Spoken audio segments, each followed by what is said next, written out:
Welcome back ناظرین. Break کے بعد ایک بار پھر خوش آمدید. دوبارہ اپنی گفتگو کا سلسلے کا آغاز کریں گے. مطیع اللہ جان سے میں سوال یہاں پر یہ کروں گی. مطیع اللہ، آج آپ سارا دن سپریم کورٹ کے باہر موجود تھے، آپ نے تمام تر پروسیڈنگز سنی، کمیشن کی طرف موجود تھے. بتائیے کیا اب تک کی ریسنٹ مزید اپڈیٹس کیا آئی ہیں؟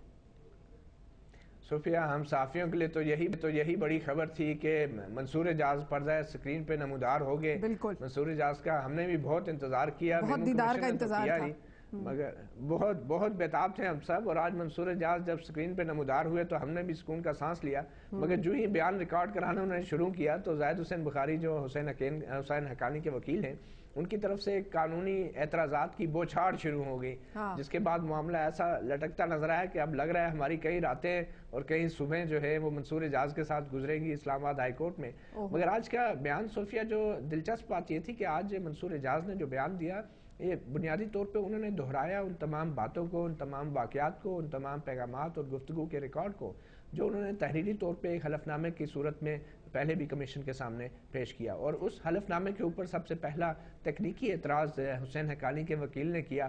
انہوں نے کہا کہ یہ سفارت خانے سے تصدیق شدہ نہیں ہے. تو منصور اعجاز نے کہا کہ جی یہ میرے پاس تصدیق شدہ بیان ہے، اور یہ میمو کمیشن کے جو سیکرٹری ہیں جواد عباس صاحب میرے ساتھ ادھر ہائی کمیشن میں بیٹھے، میں ان کے حوالے کر رہا ہوں، جس پہ انہوں نے کہا کہ ان کے حوالے تو ہو گیا مگر ہمارے سامنے نہیں ہے جس کی بنیاد پہ ہم سوالات کر سکتے ہیں. جس پہ میمو کمیشن نے ان کو پھر وہ ان کا جو حلفیہ بیان تھا وہ واپس کر دیا اور وہ وصول نہیں کیا. تو ہم اس بات کی انہیں اجازت دی کہ وہ زبانی تمام واقعات کو دہرا سکتے ہیں. پیدا کرنے کی کیا ضرورت ہے؟ کیونکہ دنیا بھر میں ویڈیو لنکس پہ یہ کیسز اب سنے جاتے ہیں، تو اس میں یہ پاکستان میں خاص طور پہ اس کو دیر کرنا، اس میں یہ ٹیکٹکس کیوں یوز کی گئی؟ دیکھیں، یہ سوال ہم نے کیا تھا زاہد حسین بخاری سے بھی کہ آخر کیا وجہ ہے کہ آپ ویڈیو لنک کے اوپر سوال جواب نہیں کر سکتے. ان کا یہ کہنا تھا، اور وہ بہت پرانے کرمنل لائر ہیں، فوجداری مقدمات کے بڑے وکیلوں میں ان کا نام ہے. ان کا یہ کہنا تھا کہ جب کسی گواہ پہ جب سوال جواب کیا جاتا ہے تو وکیل اس گواہ کی جو ہے وہ صحت، اس گواہ کے چہرے کے تاثرات، اس گواہ کو غصہ بھی دلاتا ہے، اس کو بقول ان کے چمکارتا بھی ہے اور اس کو خوش بھی کرتا ہے. تو وہ ساری چیزیں جو باڈی لینگویج ہوتی ہے، جو حرکات و سکنات ہوتی ہیں، ان کو سامنے رکھ کے وکیل سوال جواب کرتا ہے اور جرا کرتا ہے. اور یہ وہ چیزیں جو ڈیفینیٹلی ٹی وی اسکرین کے اوپر منصور اعجاز کی اس طریقے سے نظر نہیں آ رہی تھی جس طریقے سے شاید زاہد بخاری صاحب جو ہے وہ چاہ رہے تھے. تو یہ بنیادی کچھ اعتراضات تھے، اور وہ یہ بھی دیکھنا چاہ رہے تھے کہ وہ بلیک بیری ٹیلی فون سیٹ، وہ لیپ ٹاپ جو ہے وہ اپنے ہاتھ میں لے کے اس کا معائنہ کرنا، اس کا جائزہ کرنا. تو یہ وہ قانونی نکات ہیں اور اعتراضات ہیں جو انہوں نے اٹھائے تھے. اچھا، اب نذیر لغاری صاحب کو شامل گفتگو کروں گا. بخاری صاحب ناراض ہو گئے، وہ کہہ رہے تھے کہ وہ سامنے بیٹھتے تو وہ کچھ پیار سے بات کرتے، کچھ ڈراتے دھمکاتے، پھر وہ لیپ ٹاپ بھی دیکھنا چاہ رہے تھے. تو اس کے لیے کمیشن تو ہے نا موجود یہ ساری چیزیں دیکھنے کے لیے؟ کمیشن موجود ہے، منصور اعجاز موجود نہیں ہے. تو یہ ٹینشن بات تو یہ تھی نا کہ منصور اعجاز کو سامنے رکھنا تھا، منصور اعجاز کے سامنے روبرو آنکھوں میں آنکھیں ڈال کر بات کرنی تھی اور سوال جواب ہونا تھا. وہ تو نہیں ہوا. اور وکیل جو ہے وہ جب جرا کر رہا ہوتا ہے تو وہ ساری اس کی نفسیاتی کیفیات کو، اور وکیل جو ہے تو بہت دور تک دیکھتا ہے اور سچ اور جھوٹ کو بہت اس کے پیچھے تک دیکھ رہا ہوتا ہے. لیکن منصور اعجاز کو آنے سے بھی تو رحمان ملک صاحب نے ہی سٹیٹمنٹس دیے تھے. نہیں، رحمان ملک صاحب کے سٹیٹمنٹس کے نہیں، اگر سیکورٹی کی یقین دہانی کو کافی سمجھا جاتا تو اب پاکستان میں صورتحال ایسی ہے کہ رحمان ملک کے رکنے سے رکنا جاتا معاملہ. لوگ جو ہیں وہ اس بات پر ضرور وہ ہوتے کہ اس کو کیوں روکا جا رہا ہے. اس کو بیان ریکارڈ، اچھا پھر اگر اس نے سچ بولنے کا کوئی ایسا اس کے اندر چھپا ہوا تھا، بڑی دانش جو ہے وہ ظاہر ہو رہی تھی اور بہت اس کے اندر کوئی بڑا راز چھپا ہوا تھا، تو پھر اس کی قیمت بھی ادا کرنی چاہیے تھی، آ جانا چاہیے تھا اسے اور آ کر یہاں پر ساری صورتحال کو فیس کرنا چاہیے تھا. اور اگر اس نے یہ ایک میمو کا ایشو اٹھایا تھا اور باقاعدہ اس نے پہلے انوائٹ کیا، پھر بلائے لندن میں، اور لندن میں جا کر ISI چیف کو بتایا، پھر سارا کچھ کیا ہے، اب سب کچھ کیا تو پھر اس کے بعد یہ بھی کر لینا چاہیے تھا. تو آ کر فیس کرتے اور روبرو ہوتے اور سچ کا سچ اور جھوٹ کا جھوٹ سامنے آتا. لیکن بہرحال ہم ایک پریکٹس میں آ گئے ہیں، اس صورتحال میں پھنس گئے ہیں. تو اب جب تک یہ ہو رہا ہے آپ بھی دیکھیں. لیکن بیسیکلی اس کی کوئی جو آپ کی باتوں سے مجھے اندازہ ہو رہا ہے اس میں یہ ہے کہ اس کی کوئی اب اتنی امپورٹنس نہیں رہی شاید پبلک کے پوائنٹ آف ویو میں. اور میں نے تو مشاہد صاحب بیٹھے ہیں، میں نے تو مشاہد صاحب کے سامنے روبرو میں نے میاں نواز شریف سے گزارش کی تھی کہ یہ جو ہے یہ خامخواہ کا ایک ایشو ایسا کیا ہے جو خود آپ کو بھی آگے تنگ کرے گا یہ مسئلہ جو ہے. اور مجھے اس پر خدشہ ہے کہ میاں نواز شریف کو اس سارے کھیل میں نہیں آنا چاہیے تھا. سیویلینز بیچارے ویسے ہی ہوتے ہیں, یہ سیویلین تو بالکل ہی نااہل ناکارہ ہیں, ان کو تو ہم اپنے میرٹ پر ہی ان کو اٹھا لیتے, اور ان کے تو آپ باقی چیزوں پر اٹھا لیتے کہ جی آپ نے گورننس آپ کی کیا ہے, آپ کی ڈیلیوری کیا ہے, آپ نے مہنگائی کیا کی, آپ نے جو بدعنوانی وہ کیا کی, آپ نے باقی چیزیں کیا کی, ہم انہی پر ہی ان کو اٹھا لیتے. ایک ایسے ایشو پر جو اسٹیبلشمنٹ کا کھیل تھا, اس کھیل میں ان کو انوالو کرنے کے بعد خود میاں نواز شریف جو ہیں وہ مجھے ان سے میں نے براہ راست ان سے شکایت کی تھی, میں نے کہا کہ یہ ان کے کھیل میں نہیں ہونا چاہیے تھا. بل میں اس کو سارے کو ایک آپ پھر انکوائری کریں نا, پیچھے جائیں, پھر پوچھیں ایوب خان نے ماشاء اللہ کیوں لگایا تھا, پھر پوچھیں یحییٰ خان نے کیوں لگایا تھا. میں بتاتا ہوں آپ کو کیوں لگایا تھا, میں بتاتا ہوں. ایوب خان کے ماشاء اللہ کا جو ہے آپ جواز معلوم کریں, جب یہ 3 دریا بیچنے تھے جس کے سہروردی نے بھی منع کر دیا تھا, فیروز خان نون نے منع کر دیا تھا کہ ہم نہیں بیچتے. پھر اس نے جا کر جب بتایا تھا آبپاشی کے سیکرٹری کو اور باقی لوگوں کو بلا کر, مسعود خضر پیش کو بلا کر کہا تھا خبردار اگر کوئی بات کرے گا تو میں بات ہی نہیں سنوں گا. تو ان چیزوں کو بھی آپ انکوائری کریں. بہت سی چیزیں ہیں جن پر یہ تو ان کا کوئی وہی نہیں ہے, ان کی ہمت ہی نہیں ہے کہ اگر فوج کے بارے میں اس طرح کی باتیں کریں یا ملٹری اسٹیبلشمنٹ کے بارے میں اس طرح کی باتیں کریں, وہ ان کو پہلے ماضی میں کس نے روک لیا ہے کہ اب وہ اپنے حالات میں روکیں گے. موقع دیتے ہیں نا سینیٹر صاحب کو. جی سینیٹر صاحب, نون لیگ میں میاں نواز شریف نے کیوں اس کھیل میں وہ حصہ لیا اور کیوں انہوں نے انوالومنٹ شو کی؟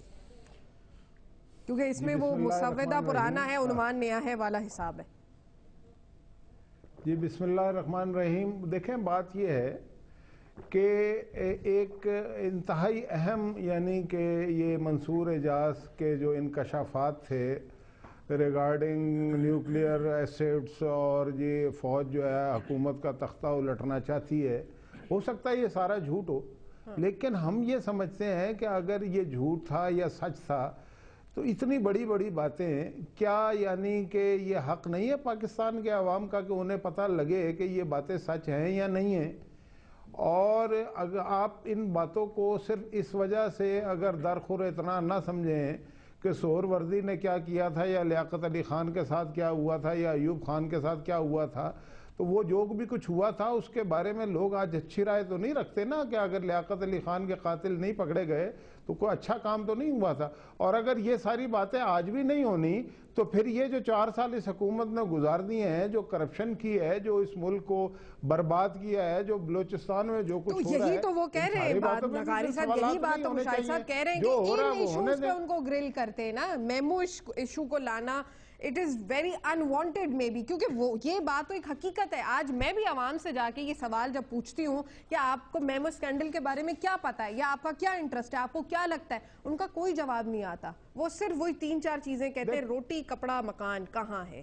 ان کو اس سے کوئی مطلب نہیں ہے کیونکہ اینڈ آف دا ڈے اور سیکیورٹی, امن و امان کی صورتحال, they are not interested in anything else. تو اس میں وہی والی بات لغاری صاحب بھی کہہ رہے ہیں کہ میاں نواز شریف کو کیا ضرورت پڑی تھی, کیونکہ وہی پرانا گیم ہے, وہی دوبارہ آ جاتا ہے اور اس کے اوپر تاریخ بدل جاتی ہے, اسکرپٹ وہی ہوتا ہے, تو وہ اس پہ گرل کرنے کے لیے حکومت کا بنتا نہیں تھا.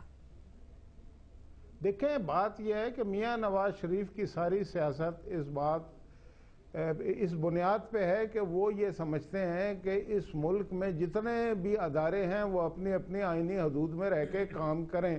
اگر کوئی ایسا واقعہ رونما ہوتا ہے یا ہونے کا امکان ہے کہ جس میں اس بات کا تاثر پایا جائے کہ لوگ اپنے آئینی دائروں سے نکلے ہیں, تو عوام کا تو یہ ایشو ہے نا, ورنہ تو پھر بہت ساری باتیں, نہ آئین عوام کا ایشو ہے, نہ قانون نہیں ہے, روٹی کپڑا مکان ہے, روٹی کپڑا مکان ویسے نہیں دے رہے, روٹی کا کپڑا مکان بھی نہ دیں, اور جو کچھ الٹے سیدھے کام کر رہے ہیں وہ بھی اگر عوام کو نہ بتائے جائیں تو پھر کیا جائے. دیکھیں بات یہ ہے کہ آج کا دور اور آج سے 30 سال پہلے کے دور میں بڑا فرق ہے.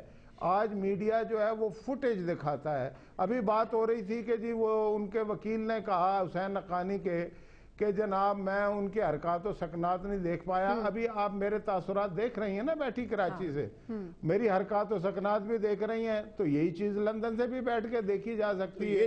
میں کہنا یہ چاہتا ہوں کہ اگر یہ بالکل لغاری صاحب کہہ رہے کہ میں دیکھ رہی ہوں, وہ نہیں دیکھ پا رہے, ان کے تحفظات ہیں ابھی بھی. مشاہد صاحب میرے بالکل میری بات تحفظات ہیں, میں آپ کو نہیں دیکھ پا رہا ہوں. سارا کچھ ایسے ہی فضول بات ہے یہ جو منصور اعجاز نے کہی ہے. تو مجھے ایک بات بتائیں کہ حکومت نے پھر کیوں شکوک و شبہات پیدا کیے؟ کیوں حکومت تو منصور اعجاز نے فضول بات کی نا, تو وہ سبمٹ نہیں کیا؟ کیوں حسین حقانی کو سفارت سے علیحدہ کیا گیا؟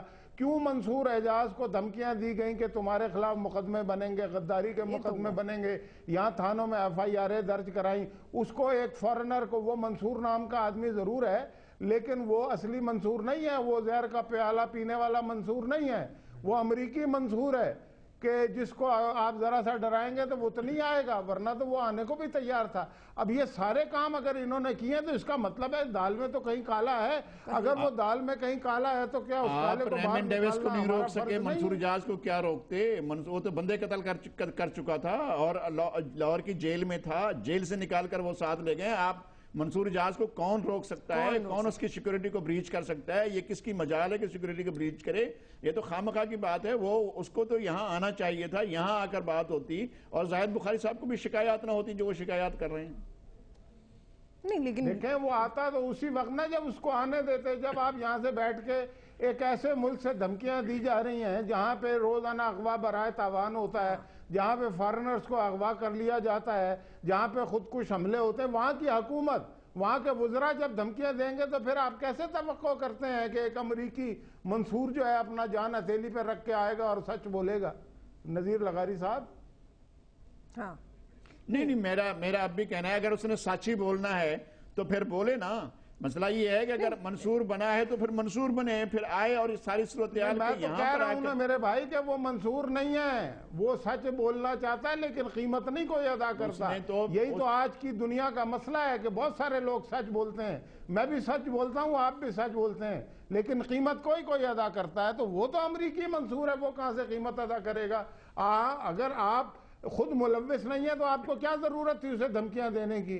اگر حسین حقانی معصوم ہے, سب معصوم ہے, تو دھمکیاں دینے کی کیا؟ اس کا مطلب ہے کہیں نہ کہیں کوئی اسرار موجود ہے, کوئی پراسراریت ہے, کوئی نہ کوئی شکوک و شبہات ہیں. تو اس کو تو خود حکومت نے پیدا کیا اور لوگوں کی جو ہے نا اس کے تجسس کو بڑھایا کہ پتہ لگے کہ یہ میمو گیٹ ہے کیا. اور ہم نے جو بات کہی ہے وہ تو یہی کہی ہے نا کہ انویسٹیگیشن اور دودھ کا دودھ پانی کا پانی ہو, ہم نے تو کسی پہ الزام نہیں لگایا. میں سینیٹر صاحب متی اللہ سے یہ سوال کروں گی. متی اللہ, جیسے بخاری صاحب جو تھے وہ حقانی صاحب کے وکیل, وہ تو سیٹسفائیڈ نہیں تھے, انہوں نے تو صاف کہہ دیا جی مجھے ایکسپریشنز نظر نہیں آئے, مجھے بلیک بیری دیکھنا تھا, مجھے لیپ ٹاپ دیکھنا تھا.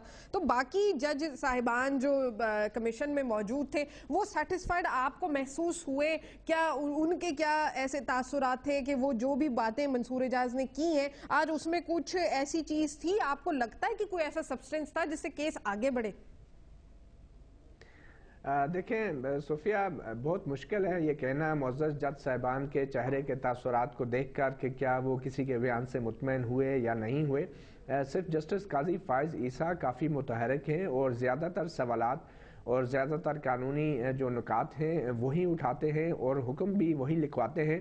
ضرور مشورہ کرتے ہیں اپنے ساتھی ججوں کے ساتھ, کیونکہ قانون شہادت کے حوالے سے ان کے ساتھی ججوں نے اپنا انپٹ ضرور دیا, مشورہ بھی دیا, مگر زیادہ تر ریمارکس اور آبزرویشن جسٹس قاضی فائز عیسیٰ کی آ رہی ہیں. باڈی لینگویج بھی ہوتی ہے نا متی اللہ, اس میں تھوڑی باڈی اصل میں لینگویج تو تب ہونا ہے جو تھوڑی حرکت کریں. تو میں نے تو یہ دیکھا ہے کہ جو ساتھی جج صاحبان ہیں, چیف جسٹس اسلام آباد ہائی کورٹ جسٹس اقبال حمید الرحمان اور سندھ ہائی کورٹ کے جو معزز چیف جسٹس ہیں جسٹس مشیر عالم, وہ دونوں انتہائی ساکت حالت میں تقریباً بیٹھے ہوتے ہیں اور بہت خاموشی سے اور تحمل سے جو ہے وہ تمام کاروائی دیکھ رہے ہیں. بہت مشکل ہے یہ کہنا کہ وہ اس بیان سے مطمئن ہے, خاص کر جب حلفیہ بیان انہوں نے لینے سے انکار کر دیا کمیشن نے, کیونکہ وہ سفارت خانے کا تصدیق شدہ نہیں تھا اور صرف محض ابھی زبانی بیان آ رہا ہے. تو یقیناً جب تک وہ جرا نہیں ہوتی اور بیان آگے نہیں بڑھتا, یہ کہنا بہت مشکل ہوگا کہ وہ مطمئن ہے. اور وہ اگر مطمئن ہوں بھی تو انہوں نے کوئی فیصلہ نہیں کرنا, انہوں نے محض کچھ سفارشات کرنی ہیں جو سپریم کورٹ کو رپورٹ جائے گی, اور ان میں صرف یہ معلوم کرنا ہے کہ بنیادی واقعات اور حالات ہوئے کیا ہیں. انہوں نے کسی کو مجرم گرداننا نہیں ہے اور نہ ہی اس کے مشن کا وہ اختیار ہے. مطلب وہ ٹائم ول ٹیل والی بات ہے کہ ابھی مطلب مزید تحقیقات ہوں گی. اچھا چلیں ایک بریک کی طرف بڑھتے ہیں, بریک کے بعد دوبارہ حاضر ہوں گے اور یہ پوائنٹ اٹھائیں گے کہ آخر میمو اسکینڈل کا اینڈ ریزلٹ کیا ہوگا اور کون سیٹسفائیڈ ہو پائے گا. اور آج اسامہ بن لادن کی بیواؤں کے متعلق بھی منصور اعجاز نے ایک پوائنٹ اٹھایا. ہمارے ساتھ بریک کے بعد اطہر منلہ صاحب بھی موجود ہوں گے, سینئر وکیل ہیں. ناظرین میرے ساتھ رہیے.